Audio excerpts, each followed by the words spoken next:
Laban hanggang kamatayan, di palulupig sa kalaban. Ipapatapon ang Sangre Danaya kung saan wala na siyang engkantadong mapipinsala.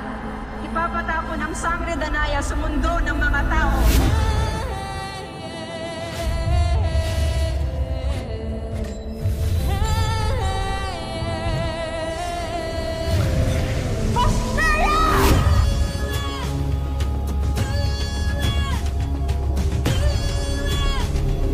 Ako man ang pinakabata, ngunit kaya ko rin pamunuan ng Direo.